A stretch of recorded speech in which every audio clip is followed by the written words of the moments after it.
While I was wiping sweat from his dying mother's forehead, he was down on one knee in Bali, proposing to a 23-year-old influencer. He didn't even call her. But what he didn't know was who she left everything to.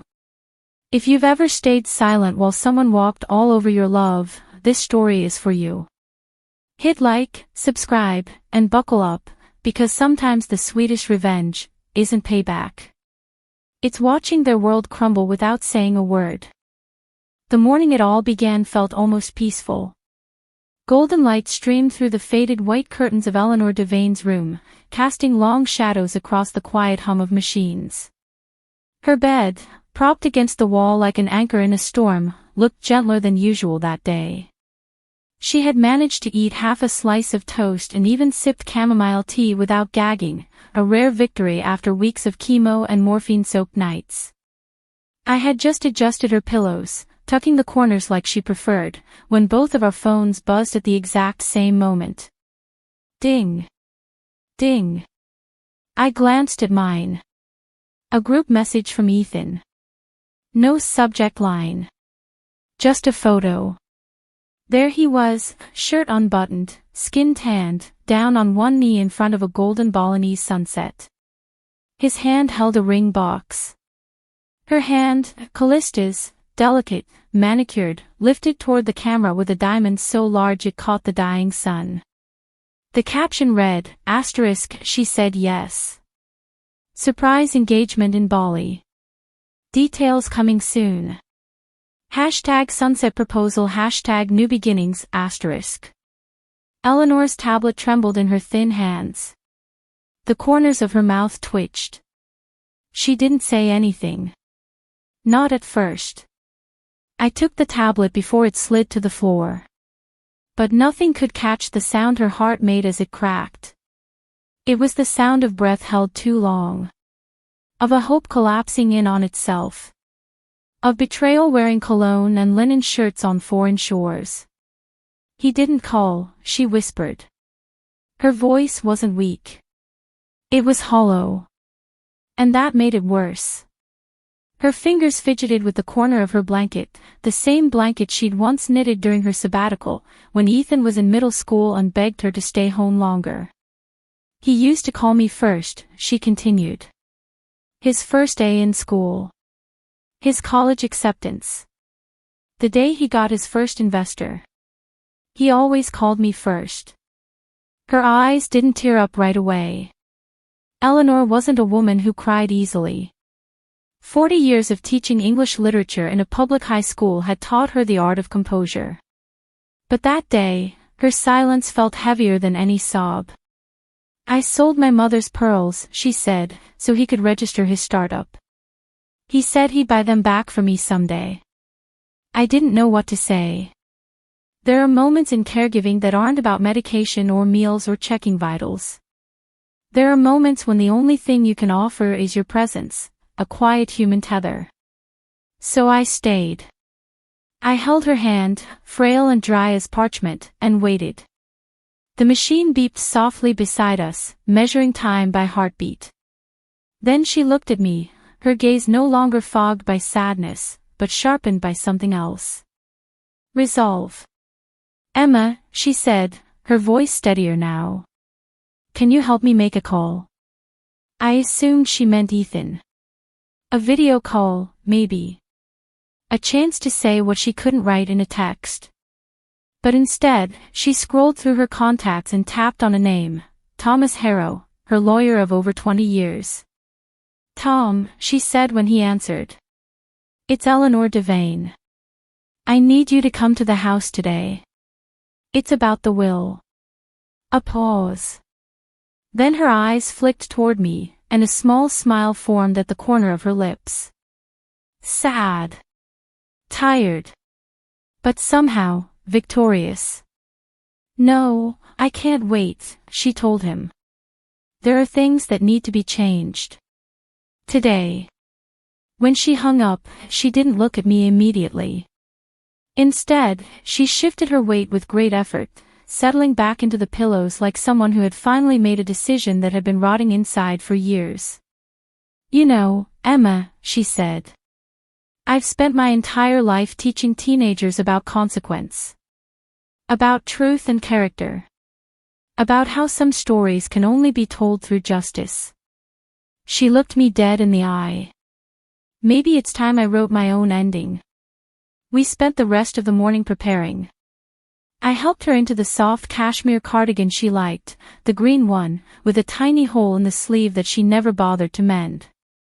She insisted on sitting upright in the wooden chair by the window, the one she used to grade papers in back when she still believed every kid could be saved. And as I brushed her hair, she told me stories, not about Ethan, the man he had become, but about Ethan the boy. The boy who made her pancakes on Mother's Day and cried the day she went back to work. The boy who used to sit cross-legged on the carpet and beg for bedtime poetry. He wasn't always like this, she said, looking out the window. But I suppose I raised him to believe he never had to face consequences. I didn't reply. Because I knew, as did she, that motherhood can sometimes be a mirror. And what you see reflected is not always love. Sometimes it's sacrifice. Sometimes it's silence. Sometimes it's a mistake you made in the name of unconditional devotion. When Tom arrived later that afternoon, Eleanor was ready. We sat together in her sun-drenched room. I tried to leave them alone, but she clutched my hand before I could.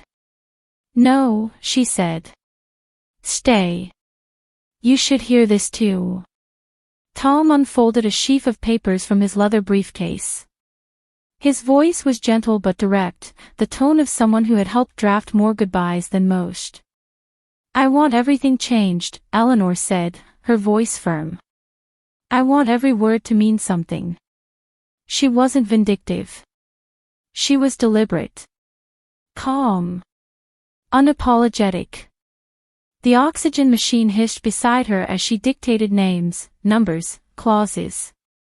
She paused only once, to ask for water. Then continued like a professor returning to a syllabus after a short breath. When Tom finally closed his folder, he nodded. I'll have the revisions ready by morning. And then he said something I'll never forget. Most people wait too long to do the right thing, he said. But you're right on time. Eleanor didn't smile. But her shoulders eased. When he left, we sat in silence again. The kind of silence that feels like release. Like a storm has passed. She looked at me and said, "Do you know why I chose you, Emma?" I blinked. To stay with me. To help me through this. It wasn't because you were Ethan's girlfriend. It's because you made tea the way I like it. You read Jane Austen to me when I couldn't sleep. You remembered that I hate the sound of ticking clocks. She closed her eyes.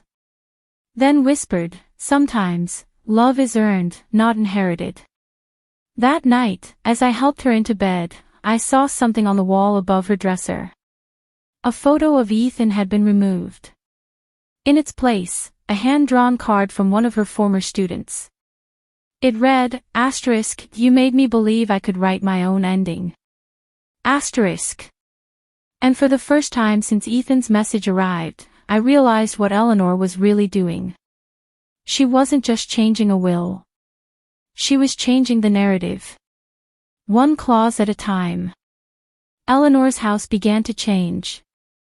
Not in big, obvious ways, but in quiet, deliberate shifts. Like the slow rearrangement of a bookshelf you've walked past every day and never noticed until one day, something's just different. The first photo to go was of Ethan in his cap and gown, smiling broadly next to her as she held his college diploma like a fragile trophy. She didn't ask me to throw it out. Just to wrap it in tissue and tuck it into a storage box in the attic. One by one, the rest followed. There's nothing wrong with the pictures, she explained. I'm just making space for a different kind of memory. At first, I thought it was grief. But it wasn't. It was clarity. She wasn't trying to erase Ethan. She was trying to remove the illusion that he'd been present in her final days. Because he hadn't. Not even once. Instead, the house began to reflect who was really here. Photos of her former students, the cards from the mail slot, sometimes 20 a week, filled with hand-scrawled messages like, "You changed my life," or "You taught me to see myself as more than a test score," or "Because of you, I became a teacher too." Some of them included stories I'd never heard. About how Eleanor had once spent 3 months tutoring a boy with dyslexia before school every morning, quietly, without asking for thanks. About how she paid out of pocket to buy books for kids who had none at home. How she stayed late to help a girl who was failing English not just because of grades, but because she didn't believe in herself. Ethan never mentioned these stories. But her students did. And now, so did her walls. I'd started reading the letters to her in the afternoons, when the morphine hadn't yet dulled her mind, and her pain was manageable. We'd sit in the fading sun by the bay window, and I'd read them one by one. Sometimes she'd laugh. Sometimes she'd cry. But more often than not, she'd just close her eyes and listen, her face softening, her chest rising and falling in rhythm with my voice. "Legacy," she said one afternoon, "isn't about what you leave behind in a vault. It's about what you leave behind in people." I nodded. Because what else could I say? Her body was failing, day by day. But her spirit, that sharp, elegant, stubborn spirit, was thriving. It was in the way she asked the nurses questions now instead of apologizing. The way she told the doctor no when he pushed for another round of aggressive treatment. "I'd rather die on my feet," she told him, "than survive on a machine." He tried to argue. She didn't flinch. Later, I asked her how she could be so calm about dying. "I'm not calm," she said. "I'm just ready. Because now, I've made peace with the kind of ending I'll have. One I chose." The only person still unaware of that choice was Ethan. His texts had become more sparse. Shorter. More transactional. "Hope you're doing okay, Mom. Asterisk crazy week. Will call soon, asterisk. Asterisk wedding planning is chaos, Callista's stressing. LOL, asterisk." Eleanor stopped replying. Instead, she'd hand me her phone and say, "Can you read me the next chapter of Pride and Prejudice?" She never asked to video call him. Never asked if he was coming home. It wasn't anger. It was detachment. The kind you only achieve after a lifetime of loving someone who never truly looked back. Then came the hospital bill. The envelope was thick, the font clinical. Due immediately, $8,740.29. I remember standing in the kitchen with the paper trembling in my hands. Eleanor was asleep in the other room. The nurse had just left. And I was trying to breathe. Ethan had stopped contributing to her medical expenses 2 weeks earlier, quietly, with no explanation. I had called his office, frantic. His assistant, a girl named Maisie, sounded uncomfortable. "I'm sorry, Emma," she said. "Mr. Devane has redirected most of his discretionary funds toward other obligations." "Other obligations?" I asked. "Wedding arrangements," she replied, voice low. "Please don't quote me." When I told Eleanor, she didn't yell. She didn't even look surprised. She just walked to the study, opened a drawer, and pulled out a small box. Inside were several old books, leather-bound first editions. A collector's dream. She began sorting them carefully. "Eleanor," I said. "You don't have to." "I do," she said firmly. "These books paid for my son's SAT tutoring. It's only fair they pay for my comfort now." She sold them online, discreetly, refusing to let me cover the bills with my savings. "Books are meant to be read," she said, "not locked away." The week after that, Callista did a live stream from their Miami condo. In the background, I saw something that stopped my breath, Eleanor's antique writing desk. The same desk where she'd written college recommendation letters, graded thousands of essays, and written me a note the first time I stayed overnight. *Tea is in the second cupboard. Milk in the fridge. If you need anything, just knock. I'll probably be rereading Austen. On the stream, Callista walked past it, rolling her eyes. This thing, she said. It's, like, super old. Ethan says his mom was obsessed with it. We're gonna paint it white or something. Totally doesn't match the aesthetic. Eleanor watched it all in silence. Then, without a word, she reached for her phone. The first call was to Tom Harrow. The second to an appraiser. She was adding a clause.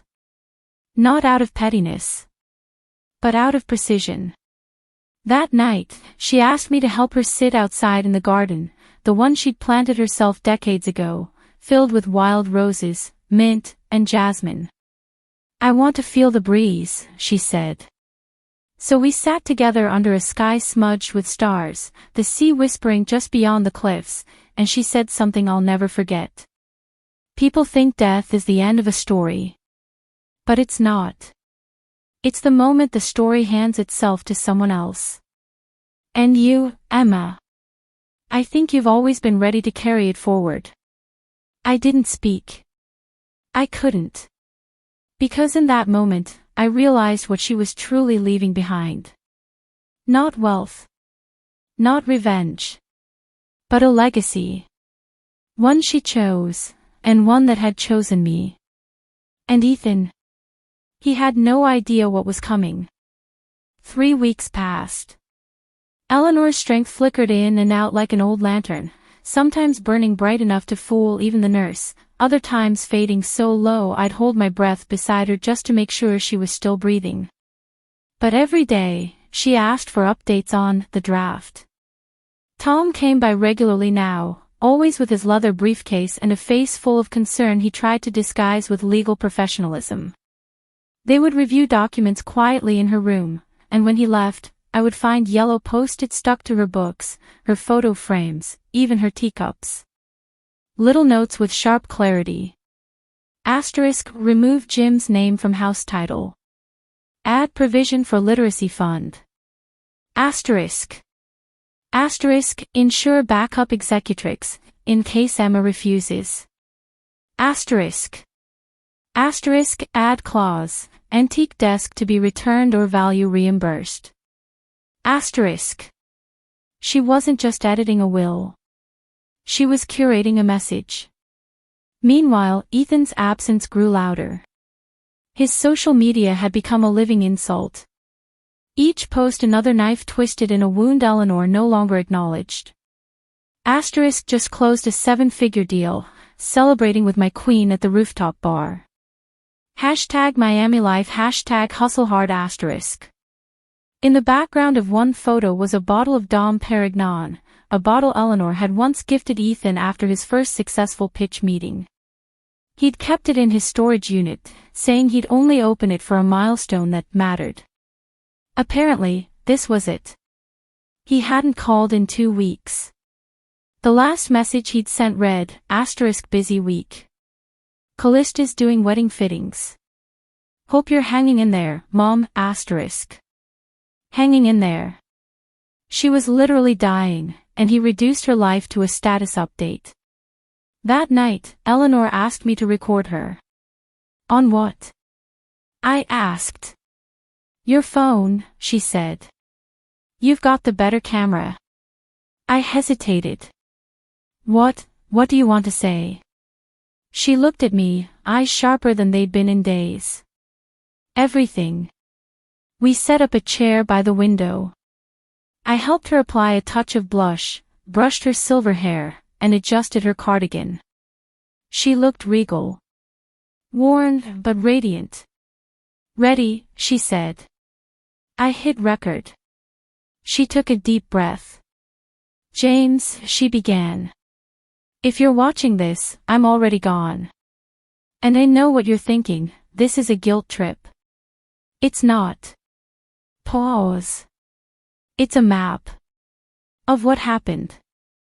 Of what could have been. And of what I hope might still become. Her voice didn't shake. Not once. For 15 minutes, she recounted the months he had missed. Not in anger, but in stunning, surgical detail.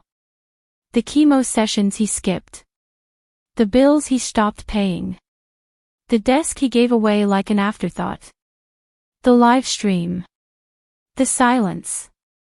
The way she waited for his voice and instead heard only hashtags. But this, she said, holding up a folder, is not about punishment. She looked at the camera with the weariness of someone who had read too many endings. This is about acknowledgement. Of who stayed. Of who made tea when I couldn't hold a kettle. Of who read me Austen until their throat gave out. She smiled, barely. It's about Emma. I swallowed hard, trying to keep the camera steady. Then she said something I will never forget. Family isn't who shares your blood. It's who shows up when blood drains from your veins and you have nothing left but words, and someone who still wants to hear them. She turned her gaze slightly off camera. And James, I hope you find your way back. But when you do, just know, someone else kept the light on. She nodded. You can stop now. I pressed pause. But I couldn't move. The room felt full of something I couldn't name. Like the moment right before thunder breaks. She reached for my hand.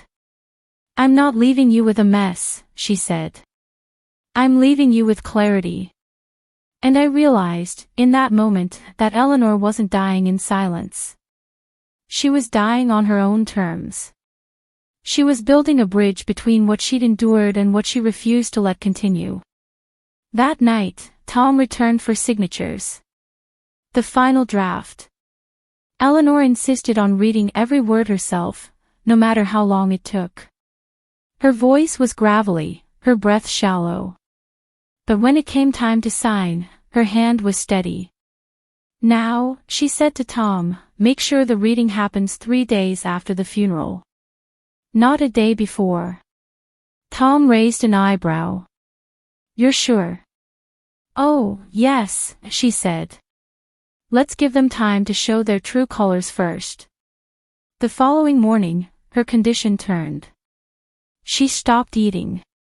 Stopped waking fully. The nurses whispered about comfort care. About a matter of days, maybe hours. I didn't leave her side. Not once.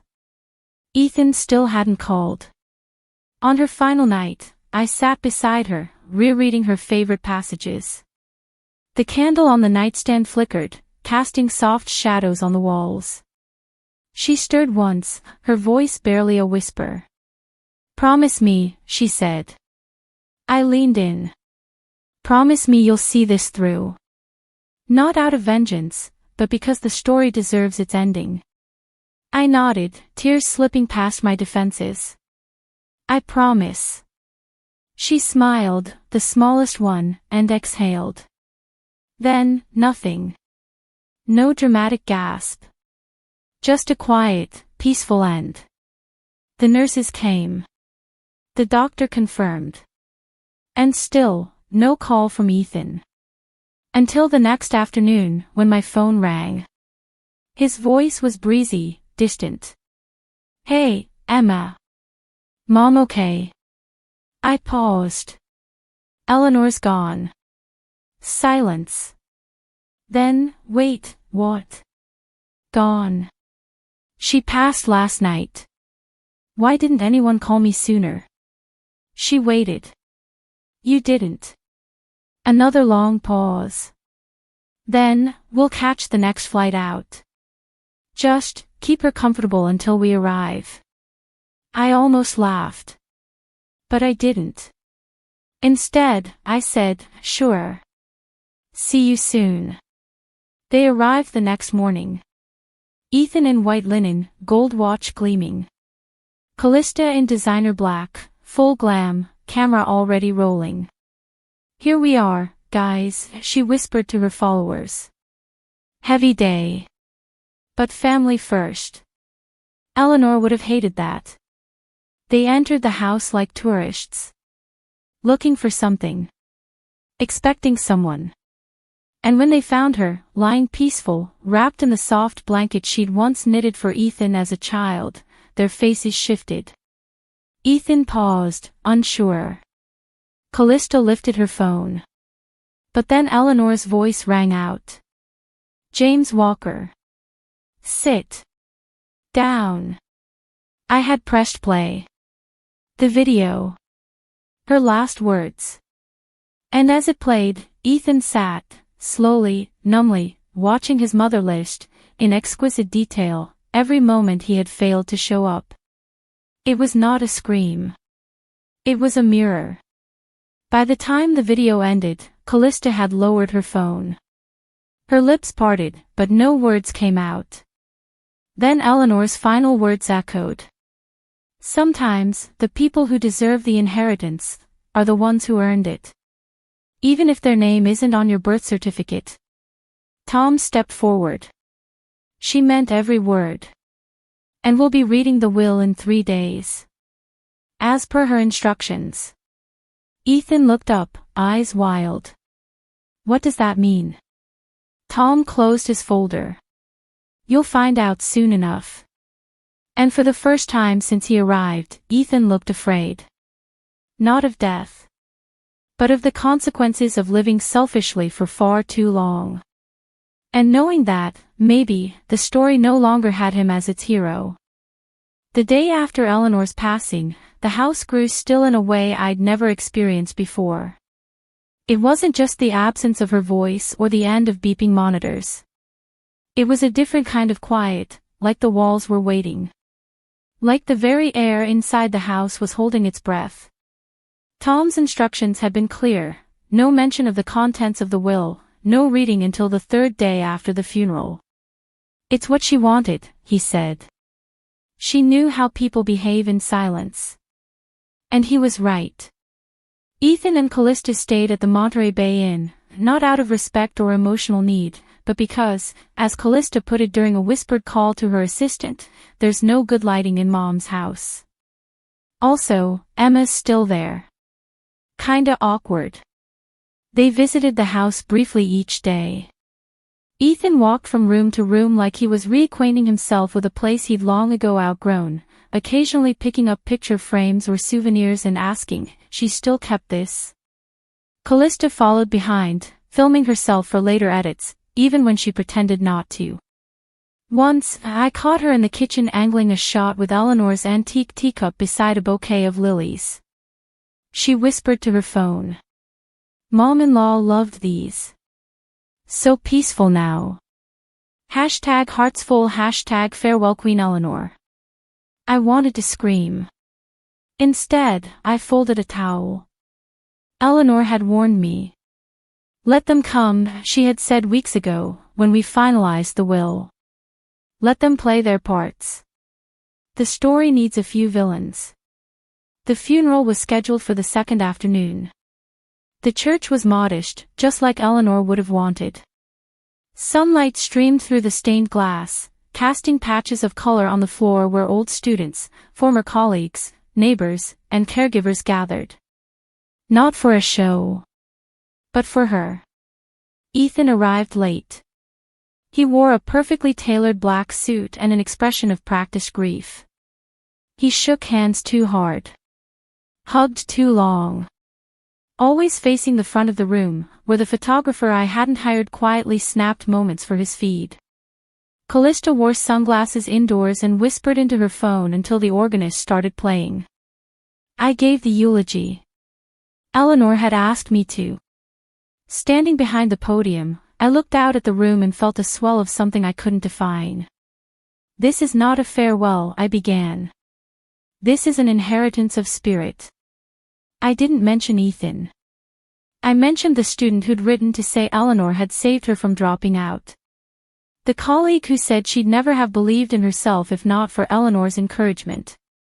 The neighbor who remembered Eleanor bringing soup during a stormy blackout. And finally, the moment when I, a stranger then, had walked into this house expecting to care for her, and had instead been cared for in return. She taught until the very end, I finished. And what she taught wasn't just literature, it was how to live with conviction, and how to leave with grace. The room was silent. Even Ethan didn't move. After the service, people came up to me in waves. Some with tears, some with soft smiles. Many simply squeezed my hand and whispered, "Thank you." Ethan and Callista stood at the edge of it all like tourists in a museum. Out of place. Out of touch. I caught Ethan trying to direct the funeral home staff as they moved Eleanor's casket into the hearse. One of them looked at me instead, waiting for my nod. That was the moment it shifted. The power. It had been invisible for so long. But now, it lived in the glances, the deference, the questions people brought to me, not him. And Ethan noticed. His smile faltered when the church secretary handed me the leftover donation box. When the pastor asked if I needed help coordinating the reading. When the caterer called to confirm food drop-off at my address, not his. That night, back at the house, I sat in Eleanor's chair by the window, the one that still smelled faintly of lavender and paper. Outside, the roses she'd planted bloomed under moonlight, soft and unbothered. And inside, on the coffee table, sat the sealed folder Tom had left behind. I didn't open it. Not yet. The next morning, the third day, I woke before dawn. A soft knock at the door startled me. It was Mary, Eleanor's longtime housekeeper, holding a casserole and a card. "I know it's not my place," she said, "but I always thought of her like family." I nodded. "It is your place." Later, Dr. Lucy Chin came by, the hospice doctor who'd been with Eleanor since the beginning.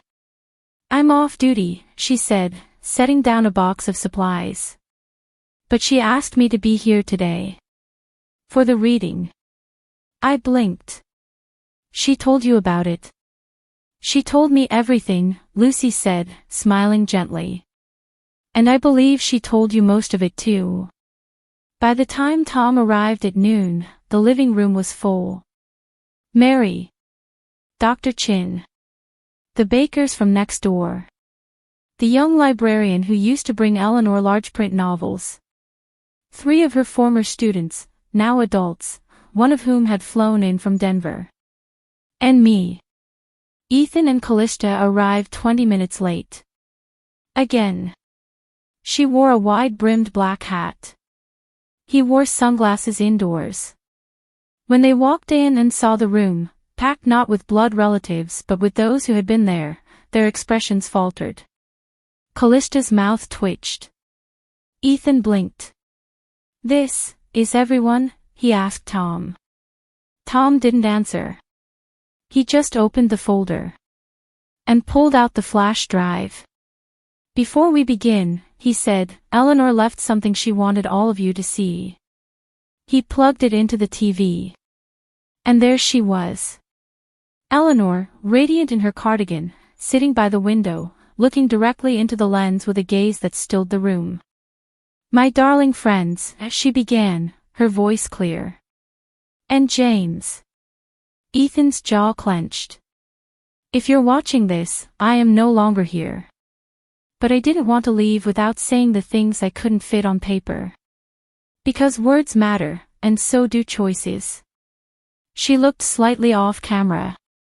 At me. At the person who had held that camera steady while trying not to shake. "What follows," she said, "isn't vengeance. It's recognition." She began to speak about loyalty. About presence. About love that is earned, not demanded. She thanked her friends. Her students.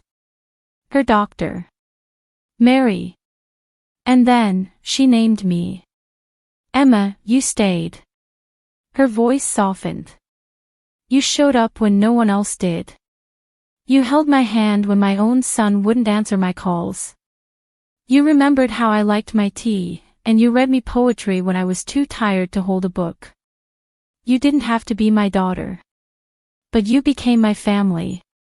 Callista's face had lost all expression. Ethan stared at the screen like it was a betrayal made of pixels. But Eleanor wasn't finished. To my son, she said, I hope you listen with an open heart. I loved you fiercely. But I also enabled you. I made excuses. I pretended your absence didn't hurt. I told myself you'd come around. She paused. And then you didn't. She held up the will, the very document Tom now carried. This reflects not who I gave birth to, but who gave me peace in my final days. Then she smiled, softly. And if you're wondering where all the money went, well, you'll find out in a moment. She looked directly into the camera again. But let me be clear, this isn't about punishing the past. It's about shaping the future. The screen went dark. Tom stood. Silence. Even the air felt like it had stopped moving. Then Tom said the words that would change everything. Let's begin. Tom remained standing as the room held its collective breath, each person frozen in their own silent reckoning of what they'd just seen. Ethan sat forward, elbows on knees, his jaw locked in place. Callista crossed her arms tightly, her hat casting a shadow over her increasingly unreadable face. Tom cleared his throat. Per Eleanor Devane's final instructions, he began, this reading is to be conducted in full, with all present named witnesses allowed to hear every detail. He looked at me, then at Mary, then the others around the room. This was her wish. That the truth be public. That legacy be understood not as property, but as principle. He opened the folder and began to read. I, Eleanor Judith Devane, being of sound mind and body at the time of this writing, do hereby declare this to be my last will and testament. The formalities were standard at first, the statement of residence, her mental clarity, the appointment of Tom as executor. And then came the division of assets. First, Tom said, the property at 514 Cliffview Drive, my primary residence for over 30 years, is to be transferred, in full, to Emma Lauren Hayes. The room gasped. Ethan's head snapped toward me. What? He said, almost too softly. Tom continued. This transfer is made not in disregard of blood relation, but in recognition of devotion, constancy, and selfless care. It is my wish that part of this home be converted into a reading and care center for those undergoing cancer treatment, a place of calm, books, and conversation.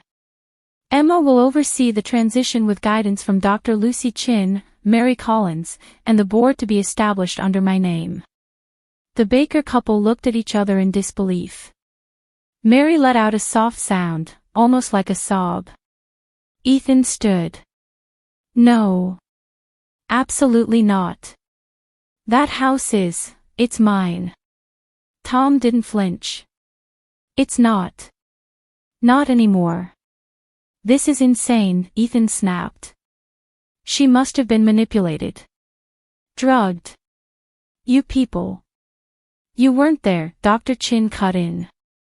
Her voice was soft, but firm. Like ice wrapped in velvet. I was. You have no idea how lucid she was. How deliberate. Tom went on. All remaining cash assets, including retirement funds, investments, and insurance payouts, are to be placed in a trust managed by Emma Hayes and used solely to fund operations of the Eleanor Devane Literary and Wellness Center. He paused. A separate emergency fund is to be established for families with terminally ill members lacking financial support. Ethan's face was turning a deeper red now. What about me? He demanded. She was my mother. Her only child. Tom turned the page. To my son, James Ethan Devane, I leave a conditional trust in the amount of $25,000. Ethan blinked. What? That's it. Tom held up a hand. The trust will be made available only upon documented proof of a year's participation in community caregiving work, not managerial, not executive, but direct service. Minimum 10 hours per week. Signed off by an approved supervisor. The silence hit harder than shouting. Callista's face contorted for the first time, not out of confusion, but fury. "You're telling me," she hissed, "that we flew out here, paused our wedding, and sat through this funeral for 25 grand? Tom looked directly at her. "You flew out for a woman you ignored while she was dying. The money was never for you." Ethan stood again. "This is a betrayal." "No," I said softly, finally speaking. "This is the truth. It just isn't dressed up to make you feel better." Ethan stared at me. "You planned this with her." "No. You did, every time you didn't pick up her calls. Every time you posted another photo while she threw up blood into a plastic bin. Every time you called what I did here a phase. He shook his head slowly, as if trying to wake himself from a dream. "She was my mother." "She was," I replied. "Until you treated her like a burden." Tom moved to the final page. "Lastly, Eleanor left a sealed letter for the Monterey Herald. Per her instructions, it will run tomorrow." Callista narrowed her eyes. "What kind of letter?" Tom didn't answer. But I already knew. It would be the kind of letter only Eleanor could write, elegant, restrained, and absolutely lethal in its honesty. A testimony of choices, not of bitterness. Of reality, not revenge. Ethan's hands were shaking now. "I'll contest all of this," he spat. "I'll get my lawyers, I'll prove she was manipulated." "She prepared for that," Tom said flatly, pulling out another folder. Full psychological evaluation. Recorded interviews. Handwritten journals. Medical witnesses. "You won't win." Callista stood. Her influencer mask cracked completely. "This is messed up. You're all vultures. This house should be ours, we were going to film the wedding here." That's what she wanted. Mary turned to her. "No, dear," she said. "What she wanted was dignity. You wanted a backdrop." Ethan grabbed the folder out of Tom's hands, his last desperate move, and flipped through the pages as if something inside might save him. But the signatures were all there. Her words. Her decisions. And for the first time in years, maybe in his life, Ethan had to sit with something uncurated, unfiltered, and immovable. His mother's final act had not been about punishment. It had been about power, reclaimed with grace. As people slowly filtered out of the house, quietly thanking Tom, embracing me, leaving flowers on Eleanor's favorite chair, Ethan remained standing in the center of the room, holding the empty folder like it might still contain a loophole. Only Callista moved. "I'm going back to the hotel," she muttered. "You coming?" Ethan didn't answer. She left anyway. He sat down, finally, on the couch across from me. And for the first time since I'd known him, he looked like someone who wasn't entirely sure who he was. "She never stopped loving you," I said, my voice low. "But love without accountability. That's not love. That's permission." He looked up, his eyes red. "Not with grief. With realization. She left me behind." "No," I corrected. "She asked you to catch up. You chose not to." I stood, gently folding the copy of the will and sliding it back into the folder. Then I said the words she had written weeks ago, words she told me to say if he ever asked why. She left everything to the one who stayed. Then I walked out. And left him to read the footnotes of a story he never bothered to finish. The days after the will reading were a strange, quiet unraveling. Not of grief, but of a life reordered. Ethan and Callista left town the morning after. No goodbyes. No further attempts to argue. Callista posted one last filtered photo from the hotel balcony with the caption, asterisk, sometimes, the universe closes a door, but always for a reason. Hashtag letting go, hashtag starting fresh. Asterisk. Then she archived everything with Eleanor's name in it. Within 48 hours, her account went private. Ethan didn't post at all. I heard through the local bookstore owner that he was seen boarding a flight to LAX alone. No fanfare. Just a man walking through an airport in the same designer suit from the funeral, clutching a phone he didn't look at. But the story Eleanor left behind didn't fly with him. It stayed. And it bloomed. The Cliffview house, once dimmed by illness and silence, began to transform. At first, in small ways. The medical equipment was removed, and with it, the sterile chill of waiting. The guest bedroom was cleared out and slowly turned into a quiet reading room. Eleanor's books returned one by one from storage and lined the shelves like old friends finally coming home. The first visitor to the new center wasn't a patient. It was a girl. Maybe 14. Her mother stood behind her, hesitating at the door. "She's been having trouble since the diagnosis," the woman whispered, eyes darting around the space. I didn't know where else to take her. I led them to the garden. The roses were starting to bloom again, Eleanor's wild ones. Pink and pale orange and deep crimson, tangled beautifully in a trellis Tom had installed with Mr. Baker's help. The girl sat on the bench beside them and, without being prompted, pulled a copy of Jane Eyre from her backpack. She didn't speak for an hour. But she read. And when they left, her mother mouthed, "Thank you." That's when I understood what Eleanor had meant about inheriting spirit. This place wasn't just hers anymore. It was becoming ours. Tom helped file all the legal paperwork to register the home as a nonprofit literary and wellness foundation. Dr. Chin agreed to volunteer twice a week, offering check-ins for patients who couldn't afford full-time care.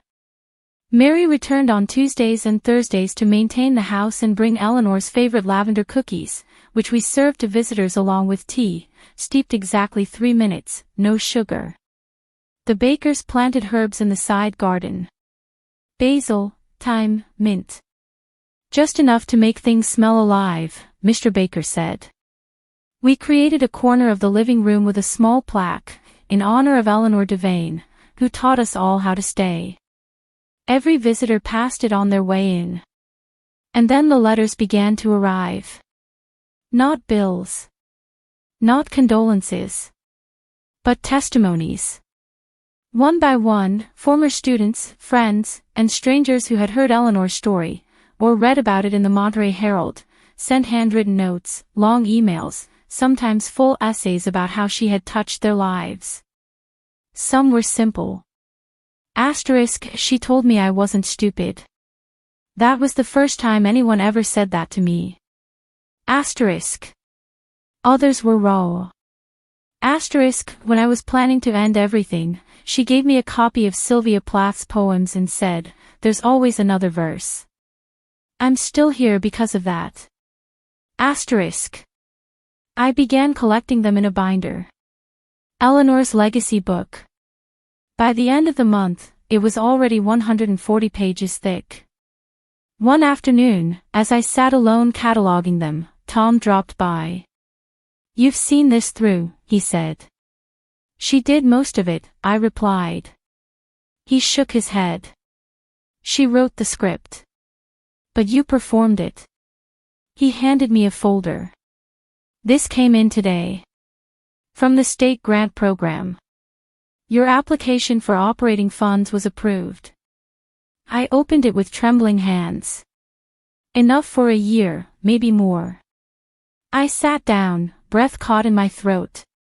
"We can actually do this," I whispered. "You already are," Tom said.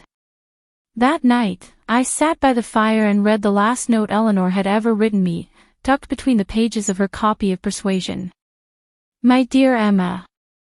Asterisk, if you're reading this, then the plan worked. You stayed. You saw it through. I can only hope I earned that kind of loyalty, and that you know what to do with the power you now hold. Be kind. Be fierce. Be fair. And never, ever let anyone tell you that showing up doesn't matter. It's the only thing that ever does, asterisk. Asterisk always. Eleanor asterisk. I folded the note and placed it in the front of the legacy book. The next morning, the house opened officially as the Eleanor Devane Literary and Wellness Center. There was no ribbon-cutting ceremony. Just people. One by one, they came. Some for help. Some for healing. Some just to sit with a book and the ghost of someone who had once made them believe they mattered. And in the silence of that house, in the creak of wooden floors, the soft whir of the kettle, the rustle of pages being turned, I heard her. Still teaching. Still choosing love. Still here. It came on a Tuesday. I was in the reading room, helping a woman named Darlene choose between Emily Dickinson and Maya Angelou when I saw the envelope on the entryway table. No return address. Just my name, written in tight, uncertain handwriting. I knew immediately. It was from Ethan. It had been almost 2 months since the Wool reading. Not a word since. Not a call. No lawyer letters. No follow-up threats. Just silence, the kind that tells you someone isn't plotting, but unraveling. I took the letter to the garden. The roses were in full bloom now, bright and unashamed. The bench beneath Eleanor's favorite tree had become my thinking place. Where I grieved. Where I planned. Where I let myself miss her. I opened the envelope. Emma. Asterisk, I don't know how to start this. I've rewritten this letter 4 times. Tore up the first 3. Maybe that's symbolic of something. I don't know. I'm trying to be honest for once, and it feels like trying to stand upright in a storm I caused myself, asterisk. I've been in therapy. Asterisk, I know, too little, too late. But my therapist asked me to write to you. To write to someone who saw it all. Who stayed. Who watched me vanish and didn't follow, asterisk. Asterisk, she said writing a letter might help me understand what I did. But that's the thing, Emma. I knew what I was doing. Every time I didn't answer her call. Every time I posted a photo instead of boarding a plane. Every time I told myself there would be time later, asterisk. There wasn't. You were right. Asterisk, she didn't leave me behind. I walked ahead and never turned around, asterisk. Asterisk, I read the article in the Herald. I saw the pictures of the center. The rose garden. Her portrait in the main hall. I stared at that photo for 10 minutes. Not just because of her, but because of you, asterisk. Asterisk, you gave her what I didn't. Not just care. Not just time. But reverence, asterisk. Asterisk, you treated her like she still mattered.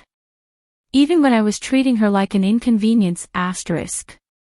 Asterisk, I don't know what I expected after the Wool reading. Maybe part of me thought she'd change her mind at the last second. That the video would end with a twist. But there wasn't one. And that was the twist, asterisk. She meant every word. Asterisk, I've lost everything, Emma. Callista left. Said she couldn't deal with the energy. Said I wasn't who she thought I was. And she was right, asterisk. Asterisk, I've moved out of Miami. I live in a 1-bedroom rental above a bookstore in Santa Rosa. I take coffee orders. I restock shelves. I volunteer once a week at a community kitchen. It's not redemption. But it's quiet. And it's honest. And I think, for now, that's what I need, asterisk. I'm not asking for forgiveness. Asterisk, I just wanted you to know that her last lesson finally got through. That I'm listening now, asterisk. Asterisk, and if there's ever anything the center needs, anything, I hope you'll let me help. Even from afar, asterisk. Tell the roses I said thank you. Ethan. I read it twice. Not because I was uncertain, but because every word echoed with something I hadn't expected from him, sincerity. I folded the letter carefully and placed it in the same drawer where I kept Eleanor's final note. Beside it. Not in front. Not replacing. Just beside. That weekend, an anonymous donation came through the center's account. Exactly the amount needed to fund a new set of mobile reading kits for homebound patients. No name. No memo line. But I knew. The following week, another came. Then another. Always the exact amount we'd been short. Always at the right moment. It was like someone was finally paying attention. Then one Saturday morning, I found Ethan standing at the garden gate. He looked older. Not broken. But stripped of the layers he'd once worn like armor. The Miami tan had faded. His hair was longer. He wore jeans and a plain gray shirt. No gold watch. He didn't walk in until I opened the gate. I wasn't sure I should come, he said. But you did. I kept thinking I'd feel like an intruder. You're not, I said. Not anymore. He looked at the house, at the vines curling up the porch, the painted sign that read, the Eleanor Devane Center, for Healing Through Story. She would have loved this. She built it, I said. He nodded. We walked in silence for a while, through the garden, past patients sipping tea and volunteers sorting books. Ethan didn't interrupt. He just observed. In the main hall, he stopped in front of Eleanor's portrait. She never stopped believing in me, he whispered. Even when I gave her every reason to. No, I said. She didn't. But she needed you to believe in yourself, too. That's what the will was. Not punishment. A mirror. He looked at me. Eyes glassy. I want to help. Not just money. Time. Presence. The way you did. It'll take time, I said. For people to trust you. I know, he replied. I'm not asking for shortcuts. The next day, he showed up early with a tool belt. Helped Mr. Baker repair a broken garden bench. Shelved books. Took inventory. Made tea.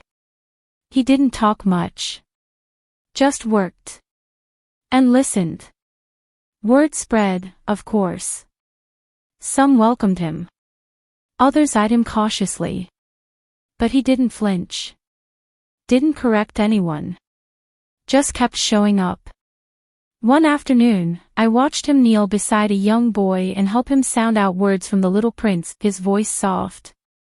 Patient. And I thought, maybe this is what Eleanor meant when she said love isn't always gentle, but it's always redemptive. The story hadn't ended with her death. It had simply found a new chapter. One written by those who stayed.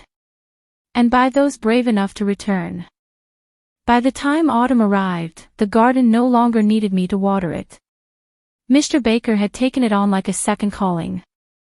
Every morning he'd be out front with a battered straw hat and a watering can, humming an old Sinatra tune while checking the roses. When I asked why he came so early, he simply said, Eleanor's garden wakes before the sun. Seems rude to keep her waiting. Inside, the Eleanor Devane Center had become more than just a sanctuary. It had become a rhythm. Volunteers cycled in and out, bringing soup, poetry, soft music, and the hum of new stories beginning. Ethan had carved out a space for himself, slowly and carefully, like a man trying not to trespass. He came in early. Cleaned the library shelves. Repaired the loose step near the back porch. Created a tracking system for donated books. When no one asked him to, he added braille labels to all the supply drawers in the kitchen, inspired by a visually impaired visitor who'd come in last week with her son. He didn't talk about Miami. Didn't mention Callista, or the life he'd once planned with hashtags and ocean views. Instead, he listened. To patients. To volunteers. To the silence Eleanor had once occupied. The townspeople started to soften. Dr. Chin invited him to sit in on her family education sessions. Mary brought him a small apple pie and said, if she believed you could change, I figure I should try too. But it wasn't until the scholarship letters arrived that I realized how far we'd come. Eleanor had left instructions for a yearly award, a full-ride fund for any high school student pursuing literature, social work, or palliative care, fields she believed in. The essay prompt was simple.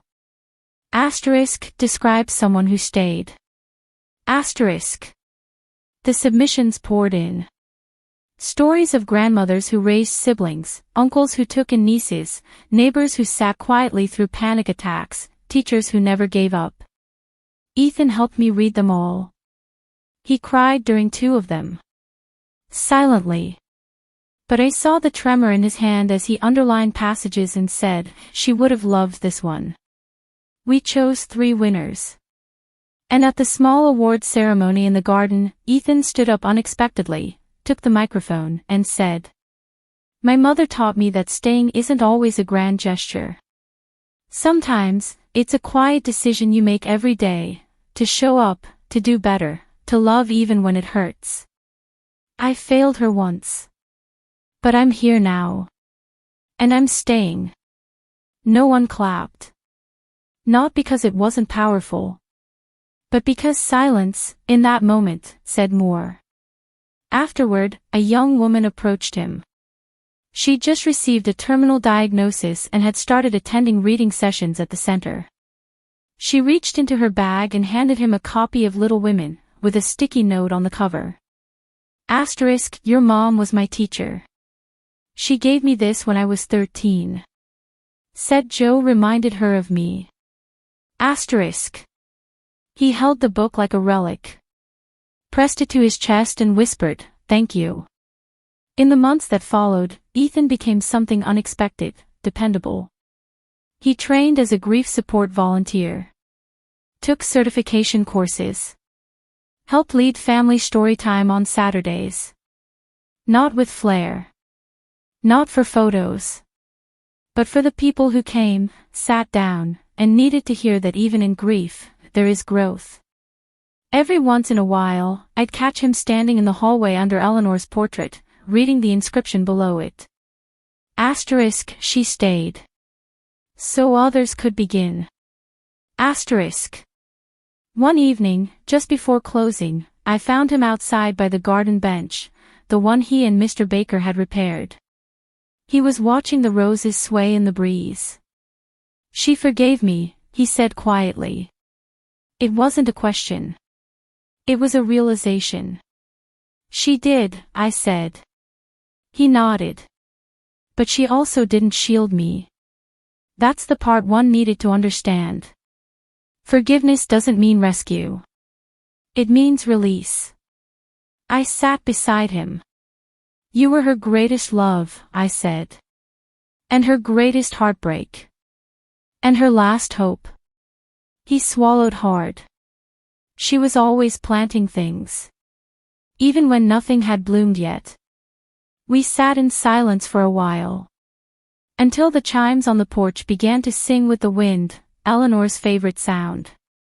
I think I want to stay in Monterey, he said. Good. Not just for the center. But because I want to be a better man in the place I failed to be a decent son.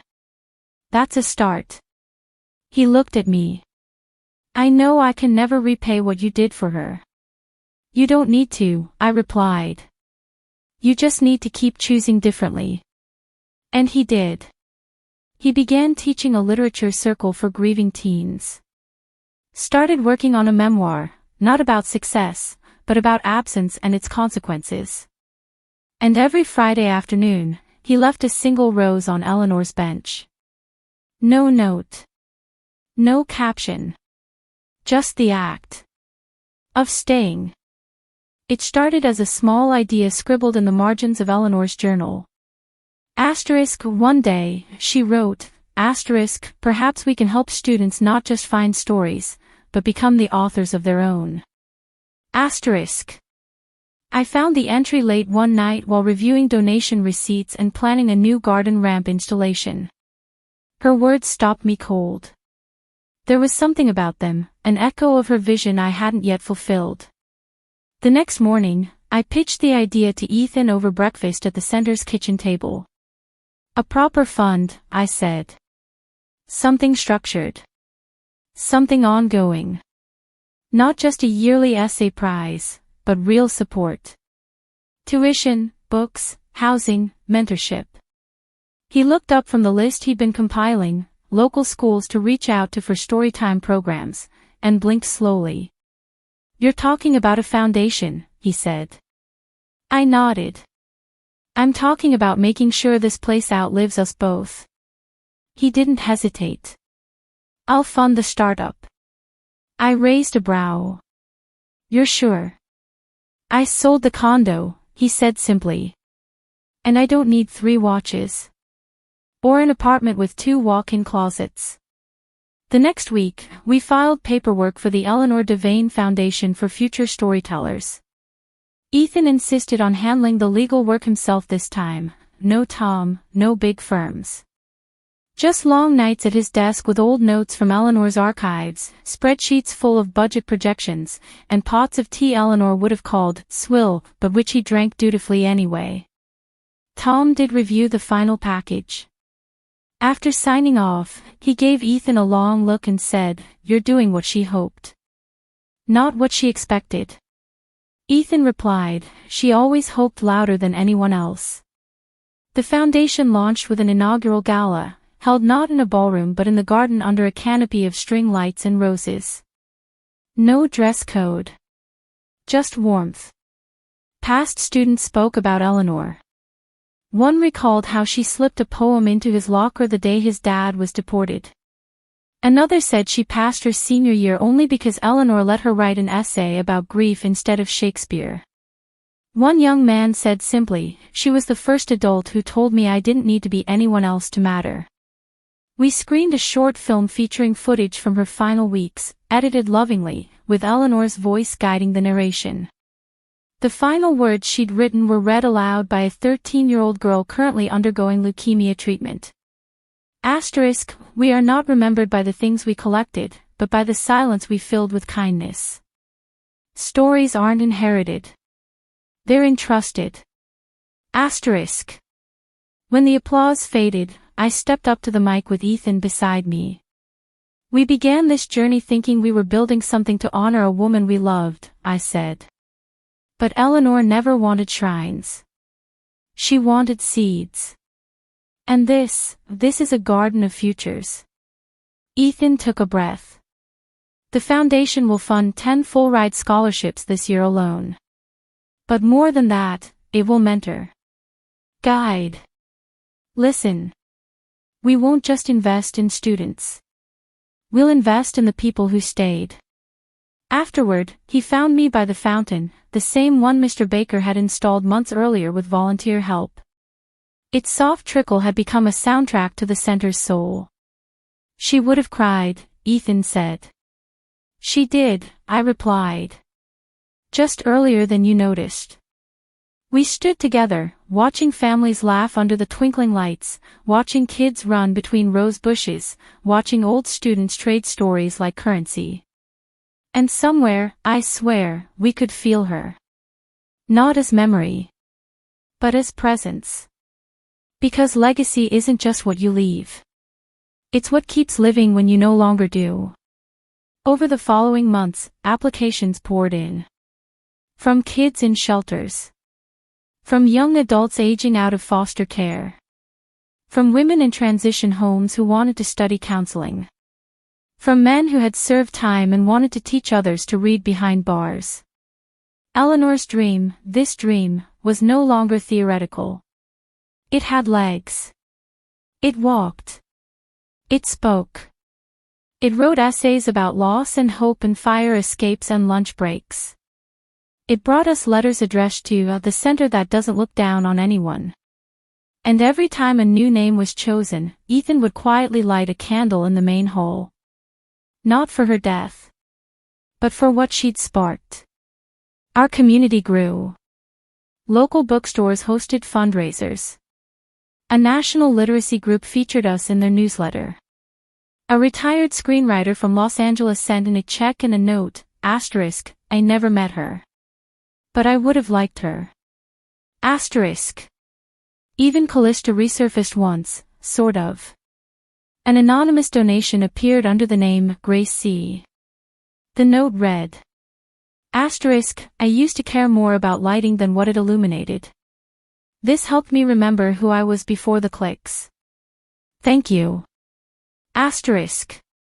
We never heard from her again. And that was okay. Forgiveness, Eleanor once said, wasn't about doors reopened.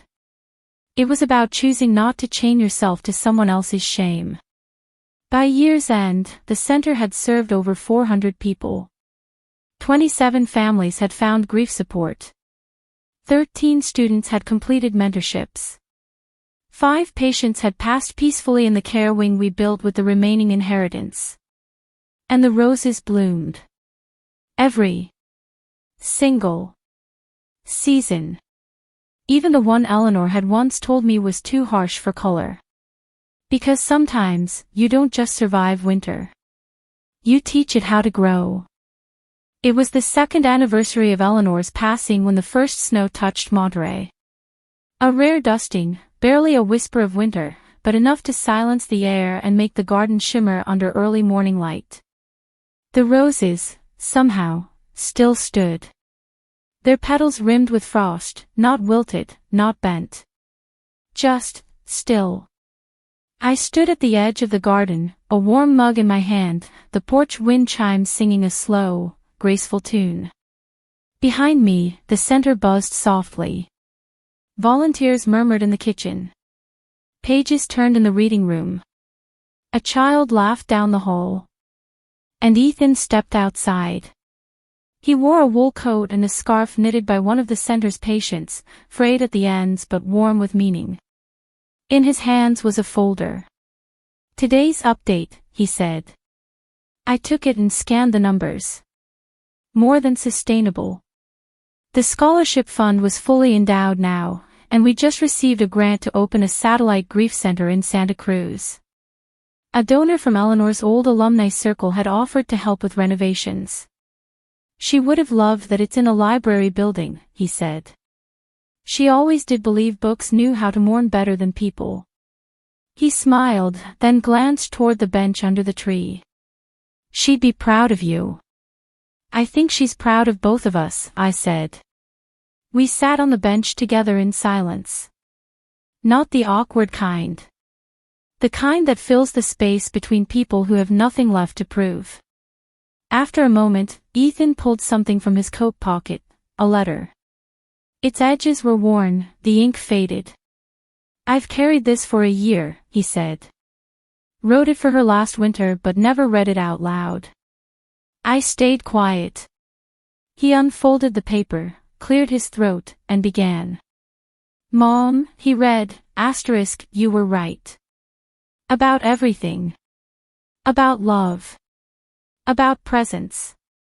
About how silence says more than grand speeches. I didn't understand then. But I do now. I see you in the garden. In every page turned. In every young face that walks through these doors unsure and leaves a little straighter. Asterisk. He paused. His voice cracked. Asterisk, I failed you once. But I promise I'll spend the rest of my life honoring the part of you that never gave up on me. Asterisk. Then, softer. Asterisk, you stayed. So I'm staying, too. Asterisk. He folded the letter and placed it in the small weatherproof box beneath the bench, where others had begun leaving notes to Eleanor over time, messages from patients, from family, from strangers she'd somehow saved with nothing more than words and warmth. We sat there long after the frost began to melt. Later that afternoon, the center hosted its annual Reading of the Roses, a tradition that began when one of Eleanor's former students suggested we let patients and families read their favorite passages among the blooms. That year, we read letters instead. A child read a note to his father. A teenager read a goodbye to her mother. A nurse read one to herself. And finally, I read Eleanor's very first journal entry from the day she'd asked me to stay. Sometimes, love isn't in the promise. It's in the presence. In the tea made quietly. The chapter read aloud. The look exchanged in silence. I hope, when the time comes, I am remembered not for what I taught, but for what I tended. I looked up from the paper. The garden was filled with people. But not mourners. Carriers of legacy. Each one a continuation of Eleanor's story. Not the end. The middle. As the sun set, a breeze rolled through the garden and the chimes sang again. Ethan placed a single rose beneath her portrait that now hung in the center's main hall, the same frame from her classroom, refurbished and gold-leafed by a local artisan who'd once failed her senior lit class and returned years later as a teacher himself. And beneath that portrait now hung a new plaque. In memory of Eleanor Devane, who taught us how to read between the silences. And who proved that sometimes, the greatest revenge, is a life well lived. The center lights glowed against the dusk. Inside, tea was served. Books opened. Hands held hands. And outside, beneath the bare branches of a Monterey tree, a rose stood in the snow. It did not bend. It did not wither. It stayed. Just as she had.